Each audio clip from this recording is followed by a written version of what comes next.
ಹರಿಗುರುಭ್ಯೋ ನಮಃ. ಹರಿ ಓಂ. ಭಾವಬೋಧಕೃತಂ ಸೇವೆ ರಘುತ್ತಮಃ ಮಹಾಗುರುಂ ಯಶಿಷ್ಯಶಿಷ್ಯಶಿಷ್ಯಾದ್ಯಾಃ ಟಿಪ್ಪಣ್ಯಾಚಾರ್ಯ ಸಂಜ್ಞತಾಃ ಆಪಾದಮೌಲಿಪರ್ಯಂತಂ ಗುರೂಣಾಂ ಆಕೃತಿಂ ಸ್ಮರೇತ್ತೇನ ವಿಘ್ನಾಃ ಪ್ರಣಶ್ಯಂತಿ ಸಿದ್ಧ್ಯಂತಿ ಚ ಮನೋರಥಾಃ. ಶ್ರೀ ಗುರುಭ್ಯೋ ನಮಃ. ಹರಿ ಓಂ. ಇವತ್ತು ಉತ್ತರಾದಿ ಮಠಾಧೀಶರಾದ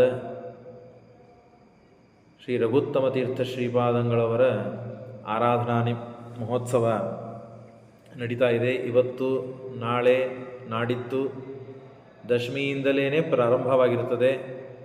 ತ್ರಿಕೋಯಿಲೂರಿನಲ್ಲಿ ಮೂಲ ಬೃಂದಾವನ ರಘುತ್ತಮರ ವಿಶೇಷ ಸನ್ನಿಧಾನ, ಸತ್ಯಪ್ರಮೋದ ತೀರ್ಥ ಶ್ರೀಪಾದಂಗಳವರ ವೃಂದಾವನ, ಮೂಲ ವೃಂದಾವನವು ಆ ಗುರುಗಳ ಸನ್ನಿಧಾನದಲ್ಲೇನೇ ಇದೆ. ಬಹಳ ಉತ್ತಮ ಮಹಾಗುರುಗಳು, ಉತ್ತಮ ವ್ಯಕ್ತಿತ್ವ ಉಳ್ಳವರು, ಶಾಪಾನುಗ್ರಹ ಸಮರ್ಥರು. ನಿಜವಾಗಿಯೂ ನಮ್ಮ ಉತ್ತರಾದಿ ಮಠದಲ್ಲಿ ಇಂಥ ಮಹಾಸ್ವಾಮಿಗಳು ಇದ್ದಾರೆ ಅಂತನ್ನೋದು ನಮಗೆ, ಅವರ ಪರಂಪರೆಯಲ್ಲಿ ನಾವು ಇದ್ದೇವೆ ಅಂತನ್ನೋದು ನಮಗೆಲ್ಲರಿಗೂ ಹೆಮ್ಮೆಯ ವಿಷಯ. ಸೂರ್ಯನಂತೆ ಜ್ಞಾನದ ಪ್ರಕಾಶವನ್ನು ಪಡೆದಂತಹ ಮಹಾನುಭಾವರು. ಅವರ ಚರಿತ್ರೆ ಬಹಳ ಅಮೋಘ ಇದೆ. ಯಾವುದರಿಂದ ಏನು ಮಾಡಲು ಸಾಧ್ಯ, ಗುರುಗಳ ಅನುಗ್ರಹ ಆದರೆ ಏನೆಲ್ಲ ಆಗಲಿಕ್ಕೆ ಸಾಧ್ಯ ಇದೆ ಜೀವನದಲ್ಲಿ ಅಂತನ್ನೋದು ರಘುತ್ತಮ ತೀರ್ಥರ ಮಹಿಮೆಯಿಂದ ತಿಳಿಲಿಕ್ಕೆ ಸಾಧ್ಯವಿದೆ. ಮಹಾನುಭಾವರು ಅವರೆಲ್ಲ ಪೂರ್ವಜನ್ಮದಲ್ಲೇನೆ ಎಲ್ಲ ಪಡೆದು ಬಂದಿರ್ತಾರೆ. ಈಗ ಕೇವಲ ಗುರುಗಳ ಅನುಗ್ರಹ ಮಾತ್ರ ಬೇಕಾಗಿರ್ತದೆ. ಹೇಗೆ ಟೀಕಾಕೃತ್ಪಾದರಿಗೆ ಅಕ್ಷೋಭ್ಯ ತೀರ್ಥರು ಕಿಂಪಶುಪೂರ್ವದೇಹೆ ಅಂತನೂ ಒಂದೇ ಒಂದು ಮಾತಿನಿಂದ ಎಲ್ಲವನ್ನು ತೊರೆದು ವಿರಕ್ತರಾಗಿ ಆ ಜೀವನದಿಂದ ಈ ಜೀವನಕ್ಕೆ ಪೂರ್ಣವಾಗಿ ತಮ್ಮ ಜೀವನವನ್ನು ಬದಲಾಯಿಸಿದರು. ಅವರ ಪೀಠದಲ್ಲಿ, ಅವರ ಪರಂಪರದಲ್ಲಿ ಬಂದಂತಹ ರಘುತ್ತಮ ತೀರ್ಥ ಶ್ರೀಪಾದಂಗಳವರು ಹಾಗೆ. ರಘುನಾಥರ ಶಿಷ್ಯರು ರಘುವರ್ಯ ತೀರ್ಥರು, ರಘುವರ್ಯ ಶಿಷ್ಯರು ರಘುತ್ತಮ ತೀರ್ಥರು, ಇವತ್ತಿನ ಕಥಾನಾಯಕರಾದವರು. ರಘುವರ್ಯರ ತಂಗಿಯ ಮಗನೇ ಈ ರಘುತ್ತಮ ತೀರ್ಥರು.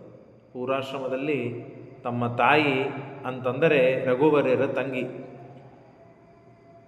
ಇವರ ಅವತಾರವಾದದ್ದೇ ಟೀಕಾಕೃತ್ಪಾದರ ಮೂಲ ಬೃಂದಾವನ ಸನ್ನಿಧಾನವಾದಂತಹ ಮಳಖೇಡದಲ್ಲಿ ಅವರ ಅವತಾರವಾಗಿದೆ. ಈ ಅವತಾರದಿಂದ ಟೀಕಾಕೃತ್ಪಾದರು ಇವರ ಮೇಲೆ ಮಾಡಿದ ಆಶೀರ್ವಾದ, ಅಥವಾ ಮುಂದೆ ನನ್ನ ಗ್ರಂಥಗಳಿಗೆ ನೀನು ವ್ಯಾಖ್ಯಾನ ಮಾಡುತ್ತಿ, ಟೀಕೆಯನ್ನು ಬರಿತಿ, ನಿನ್ನ ಶಿಷ್ಯರ ಪರಂಪರೆಯೆಲ್ಲ ಮುಂದೆ ವ್ಯಾಖ್ಯಾನಕಾರರೇ ಆಗ್ತಾರೆ ಅಂತನ್ನುವ ಸೂಚನೆ ಮಾಡುವುದಕ್ಕಾಗೇನೋ ತಮ್ಮ ಕ್ಷೇತ್ರದಲ್ಲಿ ತಮ್ಮ ತೊಡೆಯ ಮೇಲೆ ತಾವು ಹೆತ್ತಂತೆ ಟೀಕಾಕೃತ್ಪಾದರ ಸನ್ನಿಧಾನದಲ್ಲಿ ತಾಯಿ ರಘುವರ್ಯ ತಂಗಿ ರಘುತ್ತಮರನ್ನು ಜನ್ಮ ಕೊಟ್ಟಿದ್ದಾಳೆ. ವಿಚಿತ್ರ ಏನು ಅಂದರೆ, ಹುಟ್ಟಿದ ಕೂಸು ತಾಯಿಯ ಹಾಲನ್ನು ಕುಡಿದು ಬೆಳಬೇಕು. ಆದರೆ ತಮ್ಮ ಗುರುಗಳಾದಂತಹ ರಘುವರ್ಯರು, ಅವರ ಗುರುಗಳಾದಂತಹ ರಘುನಾಥ ತೀರ್ಥರು, ಅವರಿಗೆ ಒಲಿದು ಬಂದಂತಹ ಕೂರ್ಮದಲ್ಲಿ ಭಗವಂತ ಒಲಿದು ಬಂದಿದ್ದಾನೆ. ಕೂರ್ಮ ಶಾಲಿಗ್ರಾಮ ಇದೆ ನಮ್ಮ ಉತ್ತರಾದಿ ಮಠದಲ್ಲಿ. ಕೂರ್ಮರೂಪಿಯಾದಂತಹ ವ್ಯಾಸಮುಷ್ಟಿ ಅಂತ ಕರೀತಾರೆ. ಆ ಕೂರ್ಮರೂಪಿಯಾದಂತಹ ವ್ಯಾಸಮುಷ್ಟಿ ಮೇಲೆ ಅಭಿಷೇಕ ಮಾಡಿದರೆ ಗರ್ರನೆ ತಿರುಗುತ್ತೆ ಅದು. ಆ ವ್ಯಾಸಮುಷ್ಟಿಯ ಹಾಲನ್ನು ಕುಡಿಸಿ ಕುಡಿಸಿ ದೊಡ್ಡವರನ್ನಾಗಿ ಮಾಡಿದ್ದಾರೆ. ಅವರ ಗುರುಗಳು, ಅವರ ಗುರುಗಳು ಟೀಕಾಕೃತ್ಪಾದರು, ಶ್ರೀಮದಾಚಾರ್ಯರು, ಮೂಲ ರಾಮಚಂದ್ರ ದೇವರು ಪೂರ್ಣವಾದ ಅನುಗ್ರಹವನ್ನು ಮಾಡಿದ್ದಾರೆ. ಅನುಗ್ರಹಕ್ಕೆ ಪಾತ್ರರಾಗಿದ್ದಾರೆ. ಆ ವ್ಯಕ್ತಿತ್ವ, ಯೋಗ್ಯತೆ ಇದೆ ಅನ್ನೋ ಸಲುವಾಗಿಯೇ ಆ ಗುರುಗಳು ಅನುಗ್ರಹ ಮಾಡಿದರೆ, ನಮ್ಮ ಪ್ರಾರಬ್ಧಕ್ಕೆ ಒಬ್ಬ ಉತ್ತಮ ಶಿಷ್ಯ ಸಿಗುವುದು ಬಹಳ ಕಠಿಣ ಇದೆ. ಉತ್ತಮ ಶಿಷ್ಯ ಸಿಗ್ತಾನಪ್ಪ ನಮ್ಮ ಜೀವನಕ್ಕೆ, ನಾವು ಅವನಿಗೆ ಪಾಠ ಹೇಳಿ ಅವನಿಗೆ ಸನ್ಮಾರ್ಗದಲ್ಲಿ ಶ್ರೀಮದಾಚಾರ್ಯರ ಸಿದ್ಧಾಂತವನ್ನು ಪ್ರಸಾರ ಮಾಡೋದಕ್ಕಾಗಿ ಅವನನ್ನು ತೊಡಗಿಸಬೇಕು, ನಾವು ತೊಡಗಬೇಕು. ಅಂತ ಹೇಳಿ ಧರ್ಮಕರ್ಮಗಳನ್ನು ಪ್ರಚಾರ ಮಾಡೋದಕ್ಕಾಗಿ ಉತ್ತಮ ಶಿಷ್ಯ ಸಿಕ್ಕರೆ ಸಾಕು ಅಂತ ಇರ್ತದೆ. ಅಂಥದ್ದು ರಘುತ್ತಮ ತೀರ್ಥರ ಪುಣ್ಯ, ರಘುತ್ತಮರು ಮಾಡಿದಂತಹ ಗುರುಗಳಲ್ಲಿ ಭಕ್ತಿ ಎಷ್ಟು ಅಪಾರವಾಗಿದೆ ಅಂತಂದರೆ, ಒಬ್ಬ ಶಿಷ್ಯ ಅಲ್ಲ, ಶಿಷ್ಯರ ಪರಂಪರೆ ಇದು ವ್ಯಾಖ್ಯಾನ ಮಾಡುವಂತಹ ಉತ್ಕೃಷ್ಟವಾದ ಶಿಷ್ಯ ಸಂಪತ್ತನ್ನು ಪಡಿತಾರೆ ರಘುತ್ತಮ ತೀರ್ಥ ಶ್ರೀಪಾದಂಗಳವರು ಅಂತಂದರೆ ಅವರ ಮಹಿಮೆ ಹೇಗಿದೆ, ಅವರ ತಪಸ್ಸು ಹೇಗಿದೆ, ಅವರು ಗುರುಗಳಲ್ಲಿ ಮಾಡುವಂತಹ ಭಕ್ತಿ ಹೇಗಿದೆ, ಇದನ್ನೆಲ್ಲ ನೋಡಿದರೆ ಮೈ ರೋಮಾಂಚನವಾಗ್ತದೆ. ಅಷ್ಟು ಅದ್ಭುತವಾದ ಅಗಾಧವಾದ ವ್ಯಕ್ತಿತ್ವ. ಪ್ರತಿ ಬಾರಿಯೂ ರಘುತ್ತಮರ ಆರಾಧನೆ ದಿವಸ ಪ್ರವಚನ, ನಮ್ಮ ಗುರುಗಳು ಮಾಡುವ ಪ್ರವಚನವನ್ನು ನಾವು ವಿದ್ಯಾರ್ಥಿಗಳಾದಾಗ ಎಂದೂ ತಪ್ಪಿಸ್ಕೊಳ್ತಾ ಇದ್ದಿಲ್ಲ. ಯಾಕೆ ಅಂದರೆ ವಿಚಿತ್ರವಾದ ಅವರ ಪ್ರವಚನ ಹೇಳ್ತಾ ಇದ್ದಾಗ ಮೈನೇ ಮರೆತು ಹೋಗಬೇಕು, ಅಷ್ಟು ಅದ್ಭುತವಾದ ಅವರ ಮಹಿಮೆಯನ್ನು ಕೊಂಡಾಡ್ತಾ ಇದ್ದರು ನಮ್ಮ ಮಾವಲಿ ಆಚಾರ್ಯರು. ಯಾಕೆ ಅಂದರೆ ಆ ಗುರುಗಳ ಮಹಿಮೆನೇ ಆಗಿದೆ. ಯಶ್ ಶಿಷ್ಯಾದ್ಯಾಹ ಟಿಪ್ಪಣ್ಯಾಚಾರ್ಯ ಸಂಹಿತಾ, ಉಪವಾಸ ಮಾಡಿ ಬೆಳಗ್ಗಿನ ಇಡೀ ದಿವಸ ಏಕಾದಶಿ ದಿವಸ ರಘುತ್ತಮ ತೀರ್ಥ ಶ್ರೀಪಾದಂಗಳವರ ಆ ಸ್ತೋತ್ರವನ್ನು 108 ಬಾರಿ ಪಾರಾಯಣ ಮಾಡಬೇಕು. ಲೈನಾಗಿ ನಮ್ಮ ಗುರುಗಳು ಶಿಷ್ಯರನ್ನು ಕೂಡಿಸಬೇಕು. ಎಲ್ಲ ವಿದ್ಯಾರ್ಥಿಗಳು ಕೂತು ಆ ರಘುತ್ತಮ ತೀರ್ಥ ಶ್ರೀಪಾದಂಗಳ ಸ್ತೋತ್ರ ಪಾರಾಯಣ, ಸಾಯಂಕಾಲ ಪ್ರವಚನ, ಮರುದಿವಸ ಪಂಚಾಮೃತ ಅಭಿಷೇಕ, ಮತ್ತೆ ಗುರುಗಳ ಪ್ರವಚನ, ಹೀಗೆಲ್ಲ ಅದ್ಭುತವಾಗಿ ಆ ಗುರುಗಳ ಆರಾಧನೆ ನಮ್ಮ ವಿದ್ಯಾಪೀಠದಲ್ಲಿ ಆಗ್ತಾ ಇತ್ತು. ನಾವು ಆವಾಗ ಭಾಗವಹಿಸ್ತಾ ಇದ್ವಿ, ಕೇಳುತ್ತಾ ಇದ್ವಿ. ಆಗ ಏನು ಆ ರಘುತ್ತಮ ತೀರ್ಥ ಶ್ರೀಪಾದಂಗಳವರ ಚರಿತ್ರೆಯನ್ನು ಕೇಳಿದ್ದೀವಲ್ಲ, ಕಿವಿಯಲ್ಲಿ ಗುಯ್ ಅಂತ ಇದೆ. ಅಷ್ಟು ಅದ್ಭುತವಾದ ಚರಿತ್ರೆ, ಅದನ್ನು ಹೇಳ್ತೇನೆ. ತಿಕೋಲೂರದಲ್ಲಿಯೂ ಕೂಡ ರಘುತ್ತಮ ತೀರ್ಥ ಶ್ರೀಪಾದಂಗಳ ಅದ್ಭುತವಾದ ಅಮೋಘವಾದ ಮೆರವಣಿಗೆ, ಆರಾಧನೆ, ಪ್ರವಚನ, ಪಂಚಾಮೃತ ಎಲ್ಲ ನಡೀತದೆ. ಅವರಿದ್ದಾಗಂತೂ ಸರಿ, ವೃಂದಾವನಸ್ಥರ ಆದ ಮೇಲೂ ಒಳಗೆ ಕೂತು ಇಂದಿಗೂ ಎಷ್ಟು ಜನ ರಘುತ್ತಮರ ಹತ್ರ ಹೋದ್ವಿ, ಪ್ರದಕ್ಷಿಣೆ ಹಾಕಿದ್ವಿ, ಸೇವೆ ಮಾಡಿದ್ವಿ, ನಮ್ಮ ಜೀವನ ಉದ್ಧಾರವಾಯಿತು, ನಾವು ಪಡಿಬೇಕಾದದ್ದನ್ನು ಪಡೆದ್ವಿ, ಮಕ್ಕಳನ್ನು ಪಡಿಬೇಕಾಯಿತು, ದನ ಕರಗಳಿಗೆ ಸಮಸ್ಯೆ ಆಯಿತು, ರೋಗ ರುಜಿನಿಗಳಾಯಿತು ಅಂದರೆ ವೃಂದಾವನಕ್ಕೆ ಪ್ರದಕ್ಷಿಣೆ ಹಾಕಿಸ್ತಾರೆ ಅಲ್ಲಿ ತಮಿಳು ಮಂದಿ. ಅಷ್ಟು ಅವರಿಗೆ ಏನೋ ವಿಚಿತ್ರವಾದ ರಘುತ್ತಮರಲ್ಲಿ ವಿಶ್ವಾಸ, ಭಕ್ತಿ, ಶ್ರದ್ಧೆಗಳು. ನಮ್ಮ ಜನ ಹೋಗ್ತಾರೆ, ಸಾವಿರಾರು ಜನ ಹೋಗ್ತಾರೆ, ಪ್ರದಕ್ಷಿಣೆ ಹಾಕ್ತಾರೆ, ನಮಸ್ಕಾರ ಮಾಡುತ್ತಾರೆ. ಎಷ್ಟೋ ಕಥೆಗಳಿವೆ. ಒಬ್ಬನಿಗೆ ಮಾತೇ ಬರ್ತಿದ್ದಿಲ್ಲ. ಮಾತು ಬರದೇ ಇದ್ದ ಪ್ರಸಂಗದಲ್ಲಿ ರಘುತ್ತಮ ತೀರ್ಥ ಶ್ರೀಪಾದಗಳವರ ವೃಂದಾವನಕ್ಕೆ ಪ್ರದಕ್ಷಿಣೆ ಹಾಕುವಂತ ಅವರಿಗೆ ಹೇಳಿದರು. ಪ್ರದಕ್ಷಿಣೆ ಹಾಕಿದ ಮೇಲೆ ಒಂದೇ ತಿಂಗಳಿಗೆ ಮತ್ತೆ ಪುನಃ ಮಾತನಾಡಲಿಕ್ಕೆ ಪ್ರಾರಂಭ ಮಾಡ್ತಾ ಇದ್ದಾನೆ ಅವನು. ಜನ್ಮಾದಾರಭ್ಯ ಅವನು ಮೂಕ,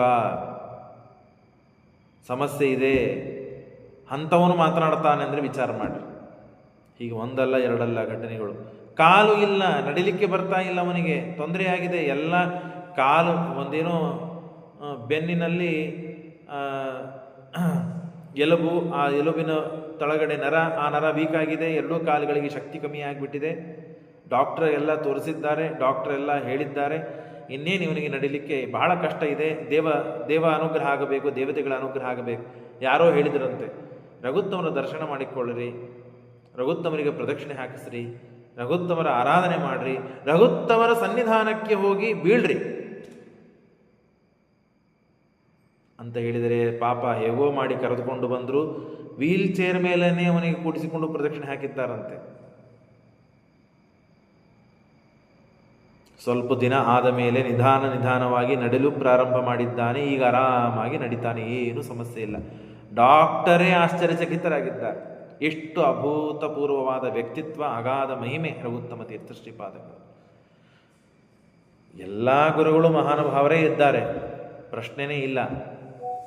ನಾವು ಆಯಾ ಗುರುಗಳಲ್ಲಿ ಎಷ್ಟು ಭಕ್ತಿ ಮಾಡ್ತೇವೆ, ಎಷ್ಟು ವಿನಮ್ರರಾಗಿ ಶ್ರದ್ಧೆಪೂರ್ವಕವಾಗಿ ಅವರ ಮೇಲೆ ವಿಶ್ವಾಸ ಮಾಡ್ತೇವೆ ಅಂತ ನಮ್ಮನ್ನು ನಾವು ಎಷ್ಟು ಸಮರ್ಪಣೆ ಮಾಡಿಕೊಳ್ತೇವೋ ಅಷ್ಟು ಆ ಗುರುಗಳಲ್ಲಿ ಅಂತರ್ಯಾಮಿಯಾದ ಭಗವಂತ ನಮಗೆ ನಮ್ಮ ವರಗಳನ್ನು ಕೊಡ್ತಾನೆ. ಇದೇ ಇದ್ದ ಸಿದ್ಧಾಂತ. ಇದು ಒಂದಾದರೆ ಪುನಃ ಆ ಗುರುಗಳ ಒಂದು ವಿಶಿಷ್ಟವಾದ ವ್ಯಕ್ತಿತ್ವವಿರ್ತದೆ. ಹೇಗಿದೆ ನೋಡ್ರಿ ವಿಚಿತ್ರ. ಆಶ್ರಮವನ್ನು ಕೊಟ್ಟಿದ್ದಾರೆ, ಮೈ ಜುಮ್ ಅಂತದೆ. ಆಶ್ರಮವನ್ನು ಕೊಟ್ಟಿದ್ದಾರೆ. ಈಗಿನ ಉಪನಯನಾದ ಎಳೆ ಎಳೆ ಎಳೆ ಹುಡುಗ ಕೂಸು ಪರಿಚಯ ಮಾಡಿ ಚಿತ್ರಾವತಿ ಹೇಗಿಡಬೇಕು ಅಂತ ತಿಳಿಸ್ಕೊಡ್ಬೇಕು. ಆ ವಯಸ್ಸು.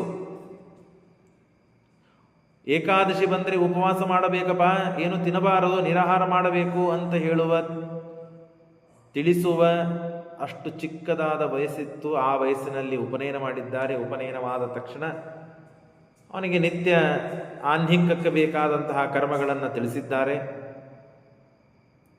ಆಶ್ರಮವನ್ನು ಕೊಟ್ಟಿದ್ದಾರೆ ರಘುವರಿ ತೀರ್ಥರು. ಅವರ ಸಮಯ ಬಂದಾಯಿತು. ರಘುವರ್ಯರು ಕಾಲವಾಗಿದ್ದಾರೆ, ವೃಂದಾವನಸ್ಥರಾಗಿದ್ದಾರೆ. ಇಷ್ಟು ದೊಡ್ಡದಾದ ವೇದಾಂತ ಸಾಮ್ರಾಜ್ಯ ಚಕ್ರವರ್ತಿ ಪೀಠ. ಆ ಪೀಠದ ಮೇಲೆ ಸಣ್ಣ ಹುಡುಗ ಕೂಡಬೇಕು. ಕುತ್ತು ಘನ ವಿದ್ವಾಂಸರು. ಆ ವಿದ್ವಾಂಸರನ್ನು ಮುಂದೆ ಮಾಡಿಕೊಂಡು ಮುಂದೆ ಮಠ ನಡೆಸಿಕೊಂಡು ಹೋಗಬೇಕು. ಇಷ್ಟು ದೊಡ್ಡ ಜವಾಬ್ದಾರಿಯನ್ನು ಅಷ್ಟು ಚಿಕ್ಕ ವಯಸ್ಸಿನಲ್ಲಿ ಗುರುಗಳು ವಹಿಸಿ ಹೋಗ್ಬಿಟ್ರು. ಆಗ ಆದ್ಯ ವರದರಾಜಾಚಾರ್ಯರು ಅಂತ ಇರ್ತಾರೆ, ಅವರಿಗೆ ಪಾಠವನ್ನು ಹೇಳಬೇಕು ಅಂತ ಹೇಳಿರ್ತಾರೆ. ಹಾಗಾಗಿ ವೇದಾಂತ ಪಾಠವನ್ನು ಎಲ್ಲ ಆ ಗುರುಗಳು ಪೀಠದಲ್ಲಿ ವಿರಾಜಮಾನರಾದಂತಹ ಈ ರಘುತ್ತಮ ತೀರ್ಥ ಶ್ರೀಪಾದಂಗಳವರಿಗೆ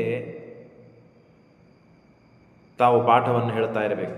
ಇವರು ಸನ್ಯಾಸಿಗಳು, ಅವರು ಒಂದು ಪೀಠದಲ್ಲಿ ಕೊಡಬೇಕು, ಇವರು ದೊಡ್ಡ ಪೀಠದಲ್ಲಿ ಕೂತ್ಕೊಂಡು ಆ ಪಾಠವನ್ನು ಕೇಳಬೇಕು, ಕಲಿಬೇಕು, ಎಲ್ಲ ಮಾಡಬೇಕು. ಸರಿ. ಆಗಿನ ಕಾಲದಲ್ಲೆಲ್ಲ ಯಾರೋ ಒಬ್ಬರು ಮನೆಯಲ್ಲಿ ಭಿಕ್ಷೆ ಕರೆದರೆ ಭಿಕ್ಷೆ, ಊಟ, ಹೀಗೆಲ್ಲ ಇರ್ತಿತ್ತು. ಇನ್ನೊಬ್ಬರ ಮನೆಗೆ ಹೋಗಿ ಭಿಕ್ಷೆಯನ್ನು ಕೇಳಿಕೊಂಡು ಬಂದು ತಾವು ಊಟ ಮಾಡಬೇಕು.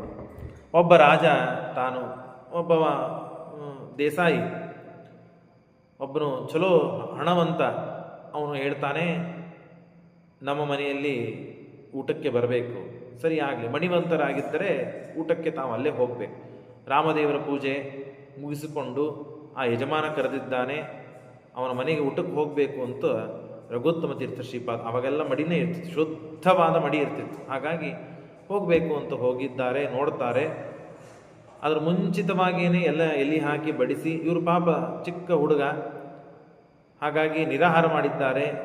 ದ್ವಾದಶಿ ದಿವಸ ದೇವರ ಪೂಜೆಯನ್ನು ಮಾಡಿಕೊಂಡು ಬರುವುದಕ್ಕೆ ಒಂದು 5 ನಿಮಿಷ ವಿಳಂಬವಾಗಿದೆ. ಅಷ್ಟು ವಿಳಂಬವಾದಾಗ ಈ ಕಡೆಗೆಲ್ಲ ಎಲೆ ಹಾಕಿ ಬಡಿಸಿದ್ದಾರೆ. ಆದ್ಯ ವರದರಾಜಾಚಾರ್ಯರು, ಘನ ವಿದ್ವಾಂಸರು ಎಲ್ಲರೂ ಆ ಹುಡುಗ ಬರ್ತಾರೆ ಬಿಡು ಅಂತ ಹೇಳಿ ಅವರಿಗೆ ಮರ್ಯಾದೆ ಕೊಡದೇನೆ, ಅವರು ಬರುವುದನ್ನು ಕಾಯ್ದೇನೆ ಆಪೋಷಣ ತೆಗೆದುಕೊಂಡು ಊಟಕ್ಕೆ ಕೂತು ಬಿಟ್ಟಿದ್ದಾರೆ. ಪೀಠಾಧಿಪತಿಗಳು, ಸನ್ಯಾಸಿಗಳು, ವೇದಾಂತ ಚಕ್ರವರ್ತಿಯ ಸಾಮ್ರಾಜ್ಯ ಪೀಠ. ಸ್ವಲ್ಪ ಉದಾಸೀನ ಮಾಡಿ ಇವರು ಊಟಕ್ಕೆ ಕೂತಿದ್ದಕ್ಕೆ ಬಂದು ನೋಡ್ತಾರೆ, ಎಲ್ಲರೂ ಊಟಕ್ಕೆ ಕೂತ್ಬಿಟ್ಟಿದ್ದಾರೆ. ಬಹಳ ಮನಸ್ಸಿಗೆ ಅಸಮಾಧಾನ ಆಗಿದೆ, ಬಹಳ ಅವಮಾನವಾಗಿದೆ. ಹಾಗೆ ನಡೀತಾ ಮಠಕ್ಕೆ ಬಂದಿದ್ದಾರೆ. ಉಪವಾಸ ಕೂತಿದ್ದಾರೆ. ಯಾರು? ರಘುತ್ತಮ ತೀರ್ಥ ಶ್ರೀಪಾದಂಗಳವರು. ಸಣ್ಣ ವಯಸ್ಸು, ಇವರನ್ನು ಉದಾಸೀನ ಮಾಡಿದ್ದಾರೆ. 5 ನಿಮಿಷ ತಡವಾಗಿದ್ದಕ್ಕೆ ಕಾಯಲಿಲ್ಲ ಯಾರು ಊಟಕ್ಕೆ ಕೂತು ಬಿಟ್ಟಿದ್ದಾರೆ. ರಘುತ್ತಮರಿಗೆ ನನ್ನನ್ನು ಬಿಟ್ಟು ಊಟಕ್ಕೆ ಕೂತಿದ್ದಾರೆ ಅಂತ ಅಸಮಾಧಾನ ಅಲ್ಲ, ನಾನು ಯಾವ ಪೀಠದ ಮೇಲೆ ಕೂತಿದ್ದೇನೆ, ನನ್ನಿಂದ ಪೀಠಕ್ಕೆ ಅವಮಾನವಾಯಿತು, ಗುರುಗಳಿಗೆ ಅವಮಾನವಾಯಿತು, ದೇವತೆಗಳಿಗೆ ಅವಮಾನವಾಯಿತು ಅಂತ ಹೇಳಿ ಬಹಳ ಮನಸ್ಸಿಗೆ ಅಸಮಾಧಾನ ಮಾಡಿಕೊಂಡಿದ್ದಾರೆ.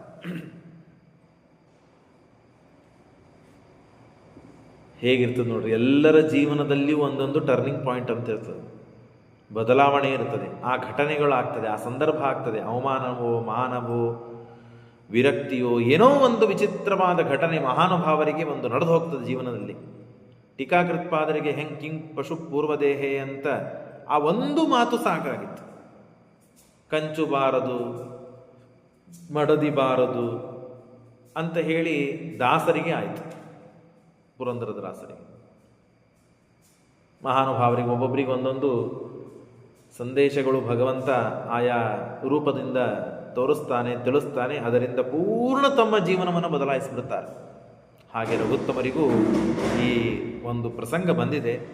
ನನ್ನಿಂದ ಮಠಕ್ಕೆ, ಪೀಠಕ್ಕೆ, ಗುರುಗಳಿಗೆ, ದೇವತೆಗಳಿಗೆ ಅವಮಾನವಾಯ್ತಲ್ಲ ಅಂತ ಹೇಳಿ ಬಹಳ ಮನಸ್ಸಿಗೆ ನೋವು ಮಾಡಿಕೊಂಡು ಇಡೀ ದಿವಸ ಅವತ್ತು ಉಪವಾಸ ಮಾಡಿಬಿಟ್ಟಿದ್ದ. ಸಣ್ಣ ಕೂಸು, ನೀವು ಮಾಡ್ತೇವೆ ಅಂದರೆ ದೊಡ್ಡ ಮಾತಲ್ಲ. 8 ವರ್ಷದ ಕೂಸು ಹಿಂದಿನ ದಿನ ಉಪವಾಸ, ಮರುದಿವಸ ಊಟಕ್ಕೆ ಹೋದರೆ ಈ ಸಮಸ್ಯೆ ಆದದ್ದಕ್ಕೆ ಮನೆಗೆ ಬಂದು, ಮಠಕ್ಕೆ ಬಂದು ಹಾಗೆ ಮಲಗಿಬಿಟ್ಟಿದ್ದಾರೆ. ಬಹಳ ಮನಸ್ಸಿಗೆ ನೋವಾಗಿದೆ. ರಾತ್ರಿ ಹೊತ್ತು ರಘುವರೇ ತೀರ್ಥರು ಕನಸಿನಲ್ಲಿ ಬಂದಿದ್ದಾರೆ, ಟೀಕಾಕೃತ್ಪಾದರು ಬಂದಿದ್ದಾರೆ, ಶ್ರೀಮದಾನಂದ ತೀರ್ಥ ಭಗವತ್ಪಾದಾಚಾರ್ಯರಿದ್ದಾರೆ, ದುರ್ಗಾದೇವಿ ಇದ್ದಾರೆ, ವೇದವ್ಯಾಸ ದೇವರು ಬಂದಿದ್ದಾರೆ. ಬಂದು ಆಶೀರ್ವಾದ ಮಾಡಿ, ಅನುಗ್ರಹ ಮಾಡಿ, ಕನಸಿನಲ್ಲೇನೆ ನಾಲಿಗೆ ಮೇಲೆ ಬೀಜಾಕ್ಷರವನ್ನು ಬರೆದು ತಲೆ ಮೇಲೆ ಪೂರ್ಣ ಅನುಗ್ರಹ ಮಾಡಿ ಕೈಯನ್ನು ಇಟ್ಟು, ಇನ್ನು ಮೇಲೆ ನಿನಗೆ ಯಾವ ಸಮಸ್ಯೆ ಇಲ್ಲ, ನೀನು ಜ್ಞಾನವಂತನಾಗಿದ್ದಿ, ಇನ್ನು ಮುಂದೆ ಯಾರ ಅಪೇಕ್ಷೆ ಇಲ್ಲದೇನೆ ನೀನು ಮುಂದಿನ ಎಲ್ಲ ಭಾರವನ್ನು ನಿಭಾಯಿಸಬಹುದು, ಯಾವ ಪಾಠಗಳೂ ನಿನಗೆ ಬೇಕಾಗಿಲ್ಲ ಅಂತನ್ನುವಷ್ಟು ಪೂರ್ಣವಾದ ಅನುಗ್ರಹ ಮಾಡಿ ಅವತ್ತಿನ ದಿವಸ ರಾತ್ರಿ ಬಂದು ದೇವತೆಗಳು, ಗುರುಗಳು ಎಲ್ಲ ಆಶೀರ್ವಾದ ಮಾಡಿ ಹೋಗಿದ್ದಾರೆ. ಹಿಂದಿನ ದಿವಸ ಏನಾಗಿತ್ತು ಅಂದರೆ, ನಾನು ಹೇಳಿದ್ನಲ್ಲ, ಆದ್ಯ ವರದರಾಜಾಚಾರ್ಯರು ಅಂತ ಹೇಳಿ ಸುಧಾಪಾಠವನ್ನು ಮಾಡ್ತಾ ಇದ್ದಾರೆ. ಬಹಳ ದೊಡ್ಡ ವಿದ್ವಾಂಸರು. ಹಾಗಾಗಿಯೇ ರಘುತ್ತಮರನ್ನು ಅವರ ಕಡೆಗೆ ಪಾಠವನ್ನು ಹೇಳೋದಕ್ಕಾಗಿ ಪಾಠವನ್ನು ಇವರಿಗೆ ಹೇಳ್ರಿ ಅಂತ ಹೇಳಿತ್ತು. ಆದ್ಯ ಮನತನ, ಅದಕ್ಕಾಗಿ ಆದ್ಯರು ಅಂದರೆ ಮೊದಲನೇ ಇದ್ದವರು, ಮೊದಲನೇ ಇದ್ದವರು ಯಾರೇ ಇರಲಿ. ಈಗೂ ನಮ್ಮ ಮಠದಲ್ಲಿ ಆದ್ಯರಿಗೆ ಮೊದಲಿಗೆ ತೀರ್ಥ, ಆದ್ಯರಿಗೆ ಮೊದಲಿಗೆ ಭೋಜನ ಇದ್ದರೆ ಮಠಕ್ಕೆ ಬಂದಾಗ. ಹಾಗಾಗಿ ಯಾಕೆ ಅಂದರೆ ಅವರ ಪರಂಪರೆ ಹಿರಿಯರು ಈ ಮರ್ಯಾದೆಯನ್ನು ರಘುತ್ತಮರಿಂದ ತಾವು ಪಡೆದಿದ್ದಾರೆ. ಸುಧಾಪಾಠ ಮಾಡ್ತಾ ಇದ್ದಾರೆ ಆದ್ಯಾಚಾರ್ಯರು. ಅವರಿಗೆ ಒಂದು ಸಮಸ್ಯೆ ಬಂತು. ಬಹುಳಂ ತಣಿ ಅಂತ ವ್ಯಾಕರಣ ಆ ಸೂತ್ರ ನಡೀತಾ ಇದೆ. ಆ ಸಮಸ್ಯೆ ಬಂತು, ಅದನ್ನು ಬಗೆಹರಿಸಲಿಕ್ಕಾಗಲಿಲ್ಲ. ಇದನ್ನು ನಾಳೆ ವಿಚಾರ ಮಾಡಿ ನಾನು ಹೇಳ್ತೇನೆ ಅಂತ ಹೇಳಿ ತಾವು ಹೋಗಿದ್ದರು. ಮರುದಿವಸ ದ್ವಾದಶಿ ಪಾರಣಿ ಆದಮೇಲೆ ಅವರಿಗೇನು ಮಾಡಿದ್ರು ಗೊತ್ತಿಲ್ಲ ಪಾಠ.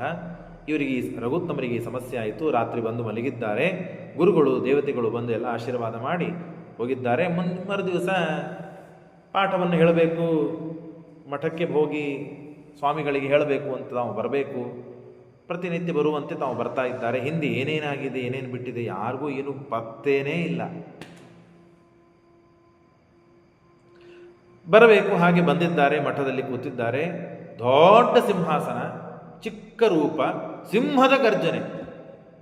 ಸುಧಾಪಾಠವನ್ನು ಎಲ್ಲ ವಿದ್ವಾಂಸರನ್ನು ಮುಂದೆ ಕೂಡಿಸಿಕೊಂಡು ಹಿಂದಿನ ದಿವಸ ಪಾಠವನ್ನು ಚಿಕ್ಕ ಚಿಕ್ಕ ಪಾಠಗಳನ್ನು ಕಲಿಯುವಂತಹ ರಘುತ್ತಮ ತೀರ್ಥ ಶ್ರೀಪಾದಂಗಳವರು ಸುಧಾಗ್ರಂಥವನ್ನು ಪಾಠ ಹೇಳ್ತಾ ಇದ್ದಾರೆ. ಮಹಾ ವಿದ್ವಾಂಸರನ್ನು, ಸುಧೆಯಲ್ಲಿ PhD ಮಾಡಿದಂತಹ ವಿದ್ವಾಂಸರು, ವಾಕ್ಯಾರ್ಥ ಕುಶಲರು, ಟಿಪ್ಪಣಿಯನ್ನು ಬರೆಯುವಂತಹ ಮಹಾಕುಶಲರು, ಅಂಥ ವಿದ್ವಾಂಸರನ್ನು ಮುಂದೆ ಕೂಡಿಸಿಕೊಂಡು ಯಾವ ವಿದ್ವಾಂಸರಿಗೆ ಆದ್ಯ ವರದರಾಜಾಚಾರ್ಯರು ಪಾಠವನ್ನು ಹೇಳುವಾಗ ಯಾವ ಸಮಸ್ಯೆ ಬಂದು ಪಾಠವನ್ನು ನಿಂದ್ರಿಸಿ ಮರುದಿವಸ ಅದನ್ನು ಹೇಳ್ತೇನೆ ಅಂತ ವಿಚಾರ ಮಾಡಿ ತಿಳಿಸ್ತೇನಂತ ಹೇಳಿದ್ದರೋ ಆ ಪಾಠವನ್ನೇ ಆ ವಿದ್ವಾಂಸರನ್ನೇ ಕೂಡಿಸಿಕೊಂಡು ಗುರುಗಳ ಮಾತ್ರ ಗುರುಗಳಿನ ಬಂದಿದ್ದಿಲ್ಲ, ಆ ವಿದ್ವಾಂಸರು ಇದ್ದಾರೆ. ಆ ವಿದ್ವಾಂಸರಿಗೆ ಆ ಆಚಾರ್ಯರು ಹೇಳುವ ಪಾಠವನ್ನೇ ತಾವು ಸಿಂಹಗರ್ಜನೆಯಿಂದ ಅದ್ಭುತ ವ್ಯಾಖ್ಯಾನ ಮಾಡ್ತಾ ಇದ್ದಾರೆ. ಯಾರಪ್ಪ ಇವರು ಮಹಾನುಭಾವರು? ಟೀಕಾಕೃತ್ಪಾದರು ಬಂದ್ರ, ವ್ಯಾಸರಾಯರು ಬಂದ್ರ, ಯಾರು ಬಂದಿದ್ದಾರೆ? ಶ್ರೀಮದಾಚಾರ್ಯರು ಬಂದಿದ್ದಾರಾ ಅಂತ ಬಂದು ನೋಡಿದರೆ ಹಿಂದಿನ ದಿನ ಪಾಠವನ್ನು ಹೇಳಿಸಿಕೊಳ್ಳುವಂತಹ ಚಿಕ್ಕ ಕೂಸು ಪೀಠಾಧಿಪತಿಗಳು ಸಿಂಹಗರ್ಜನೆ ಮಾಡಿ ಆ ವ್ಯಾಖ್ಯಾನವನ್ನು ನೋಡಿ ಗಾಬರಿಯಾಗಿ ಏನಾಗಬೇಕು ಅವಸ್ಥೆ. ಚಮತ್ಕಾರ. ಹಿಂದಿನ ದಿನ ಏನು, ಮರುದಿನ ಏನು, ಗಾಬರಿಯಾಗಿ ನಿಂತು ಕೇಳ್ತಾ ಇದ್ದಾರೆ. ಎಲ್ಲ ಪ್ರವಚನ ಮುಗಿದ ಮೇಲೆ ಎಲ್ಲರೂ ಸಾಷ್ಟಾಂಗ ನಮಸ್ಕಾರ ಮಾಡಿದ್ದಾರೆ. ಎಲ್ಲರಿಗೂ ಆಶ್ಚರ್ಯ, ಎಲ್ಲರಿಗೂ ಪರಮಾನಂದ, ಎಲ್ಲರಿಗೂ ಸಂತೋಷ. ಇವರೂ ಸಾಷ್ಟಾಂಗ ನಮಸ್ಕಾರ ಮಾಡಿದ್ದಾರೆ. ಸ್ವಾಮಿ, ನಿನ್ನೆ ಮಾಡಿದ ಆ ಅಪರಾಧವನ್ನು ಕ್ಷಮೆ ಮಾಡಿ ಮನ್ನಿಸಿ, ಏನೋ ಹುಚ್ಚುತನ ಆಯಿತು ಅಂತ ಹೇಳಿ ತಾವು ಕ್ಷಮೆ ಯಾಚನೆ ಮಾಡಿದ್ದಾರೆ. ಈ ವ್ಯಕ್ತಿತ್ವ ಒಂದೇ ಒಂದು ರಾತ್ರಿ ಇಡೀ ತಮ್ಮ ಜೀವನ ಬದಲಾಯಿಸಿಕೊಂಡ್ಬಿಟ್ಟು ರಘುತ್ತಮ ತೀರ್ಥ ಶ್ರೀಪಾದಂಗಳು ಕೇವಲ ಗುರುಗಳ ಅನುಗ್ರಹದಿಂದ, ದೇವರ ಅನುಗ್ರಹದಿಂದ, ತಾವು ಹಿಂದಿನ ಜನ್ಮದಲ್ಲಿ ಕಲಿತ ಪಾಠವನ್ನು ಮಾಡಿದ ಏನು ಸಂಸ್ಕಾರ ಇತ್ತೋ ಆ ಎಲ್ಲ ಸಂಸ್ಕಾರಗಳು ಉದ್ಬುದ್ಧವಾದದ್ದು ಕೇವಲ ಗುರುಗಳ ಆಶೀರ್ವಾದದಿಂದ. ಎಷ್ಟು ವಿಚಿತ್ರ ಇರ್ತದೆ ನೋಡಿ. ನಾವು ಹಿಂದಿನ ಪಾಠಗಳನ್ನು ಗೋಕಾಕಿ ಮೆಲಕಾಕಿ ಅಂದು ಅನಿಸಿಕೊಂಡು ಎಲ್ಲ ಮಾಡಿಕೊಂಡರೂ ಬರದೇ ಇದ್ದಂತಹ ಎಲ್ಲ ವಿಷಯಗಳನ್ನು ಕೇವಲ ಒಂದು ರಾತ್ರಿ ಮಲಗಿ ಏಳೋದ್ರೊಳಗೆ ಎಲ್ಲವನ್ನು ಕಲಿತು ಅದ್ಭುತವಾದ ಪಾಂಡಿತ್ಯವನ್ನು ಪಡೆದು ಇಷ್ಟು ಅದ್ಭುತವಾದ ಅಗಾಧವಾದ ಮಹಿಮೆಯ ಪಡೆದಂತಹ ಮಹಾನುಭಾವರು ರಘುತ್ತಮ ತೀರ್ಥ ಶ್ರೀಪಾದಂಗಳು.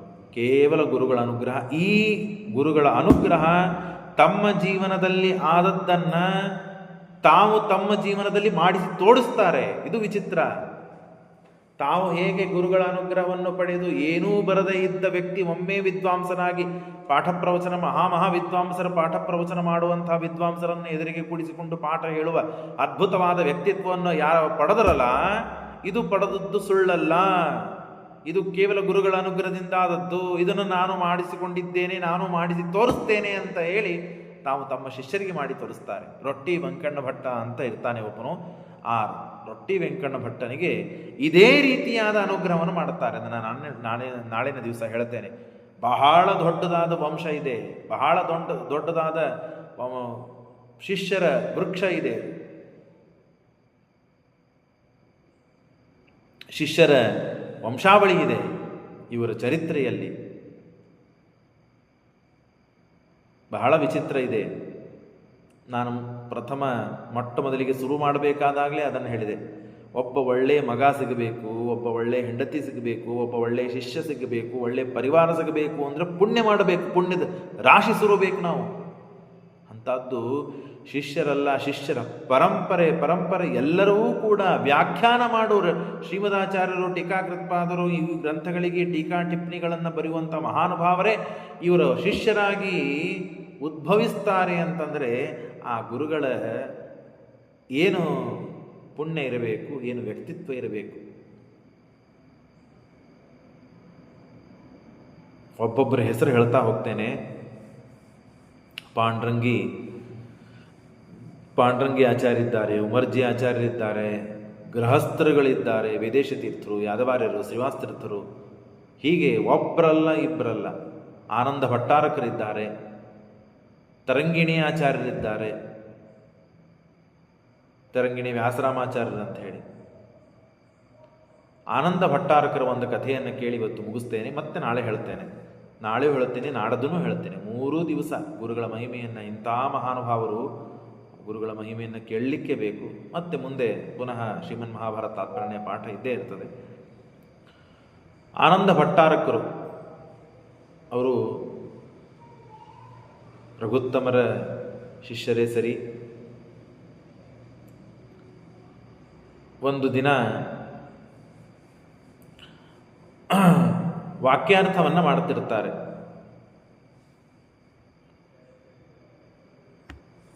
ಯಾರು? ಸೋದೆ ಸ್ವಾಮಿಗಳು. ಅವರು ವಾಕ್ಯಾರ್ಥವನ್ನು ಮಾಡಬೇಕಾದಾಗ ಮಹಾಜ್ಞಾನಿಗಳು, ವಾದಿರಾಜ ತೀರ್ಥ ಶ್ರೀಪಾದಂಗಳು ಮಹಾಜ್ಞಾನಿಗಳು. ಆ ವಾದಿ ಬರಬ್ರಿ ಸಮಯಕ್ಕೆ ಹೇಳ್ತಾರೆ, ಇನ್ನೇನು ಇವರು ಪರ್ಯಾಯ ಶುರು ಆಗಬೇಕು, ನಾಳೆ ನಾಡಿದ್ರೊಳಗೆ ಅಷ್ಟರೊಳಗೆ ಬಂದು ವಾಕ್ಯಾರ್ಥಕ್ಕೆ ಕೊಡ್ತಾನೆ. ವಾಕ್ಯಾರ್ಥ ಮಾಡ್ತಾರೆ. ಆದರೆ 2 ದಿನ ಸಾಲುವುದಿಲ್ಲ. 3ನೇ ದಿನದ ವಾಕ್ಯಾರ್ಥ ಮಾಡಬೇಕು ಅಂದರೆ ಅಷ್ಟರೊಳಗೆ ಹೋಗಿ ಪರ್ಯಾಯ ಪೀಠದಲ್ಲಿ ಕೂಡಬೇಕು ಅವರು. ಹಾಗಾಗಿ ಸುತ್ತಮುತ್ತಲು ಯಾರಿದ್ದಾರಪ್ಪ ಇಲ್ಲಿ ವಿದ್ವಾಂಸರು, ನಾನು ವಾಕ್ಯಾರ್ಥ ಬಿಟ್ಟದ್ದನ್ನು ಮುಂದುವರಿಸಿ ನಮ್ಮ ಶ್ರೀಮದಾಚಾರ್ಯ ಸಿದ್ಧಾಂತಕ್ಕೆ ಜಯವನ್ನು ತರುವಂತಹ ಮಹಾ ಮೇಧಾವಿಗಳು ಯಾರಿದ್ದಾರೆ? ಯಾಕೆಂದರೆ ನಾನು ಮಾಡ್ತಾ ಕೂತ್ರೆ ಸಮಯ ಹೋಗ್ತದೆ, ನಾನು ಅಲ್ಲಿ ಮತ್ತೆ